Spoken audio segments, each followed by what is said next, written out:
Bonjour, aujourd'hui je vais vous expliquer la relation qui existe entre un système de coordonnées cartésien et un système de coordonnées polaires, dans deux dimensions bien sûr. Tout d'abord, on va commencer par dessiner un système de coordonnées cartésien. L'axe des Y et l'axe des X, tout bêtement. Alors ici, c'est le coordonnée X, c'est le coordonnée Y. Par exemple, si je prends un point, n'importe quel point, par exemple ce point ici, je vais la noter M par exemple. Si je veux maintenant avoir les coordonnées de ce point, dans, bien sûr dans ce système de coordonnées. Alors c'est très simple, je vais faire justement la projection de ce point sur l'axe des X et puis sur l'axe des Y. Et je vais lire tout simplement, tout bêtement, lire ici XM, XM, pardonnez-moi sur l'écriture, et Y, M, tout bêtement. Et je vais faire ici le X.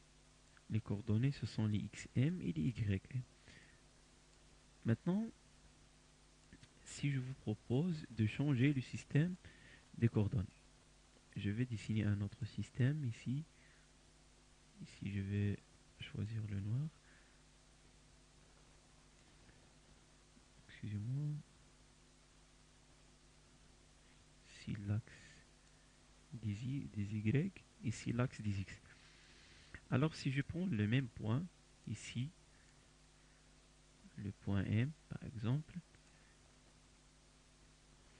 je vais, je veux déterminer ces coordonnées polaires. La première chose, ce que je vais faire un vecteur, si vous voulez dire, entre l'origine et ce point. Ici, le point O. Si vous voulez dire, je vais la noter O, l'origine de ce système. Alors, dans un premier temps, quelles sont les variables dans le système de coordonnées cartésiennes? Les variables, ce sont X et Y. Par contre, dans un système de coordonnées polaires, les variables, ce sont R et θ. Ce sont R et θ. Comment ça? C'est très simple. R, c'est cette distance-là qui sépare la point M et l'origine O. Et θ, cet angle qui est défini ou bien qui est déterminé entre l'axe des X et ce vecteur. Alors, si on veut maintenant faire une petite relation entre les deux systèmes, c'est vraiment très simple. Je vais justement faire la projection de ce point et je vais avoir une relation très simple entre les systèmes.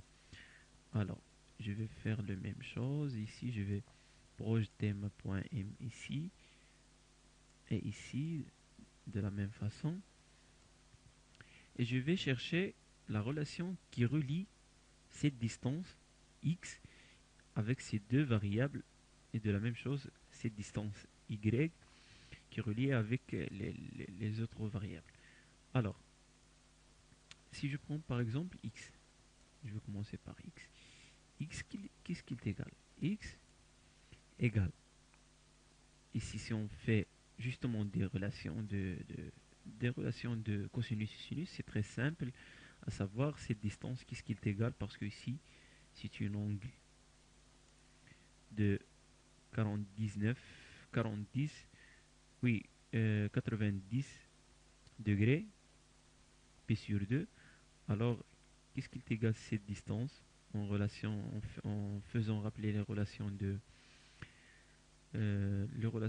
cosinus et sinus? X, qu'est-ce qu'il est égal? Elle est égale R fois, ici, le cosinus. Cosinus θ. D'accord? Y, de même chose, de la même chose, de la même manière, pardon. Ici, c'est le sinus.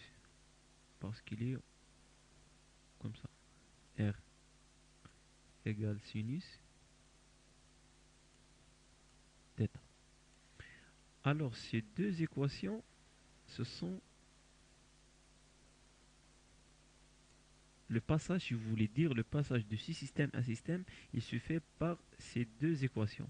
Alors, pourquoi, vous allez poser la question, pourquoi on fait tout ce changement?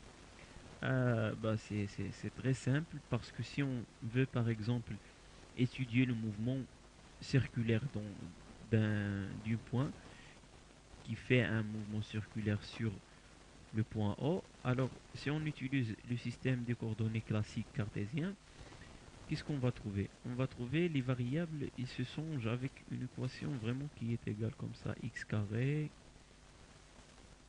plus y carré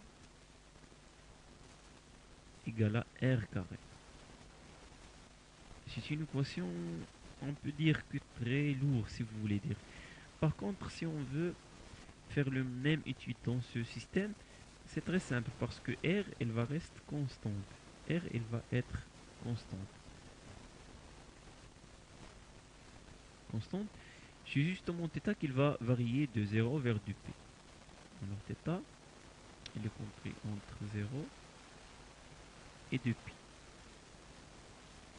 Alors, c'est très simple d'utiliser ce système parce que ici, vous voyez une équation vraiment très lourde.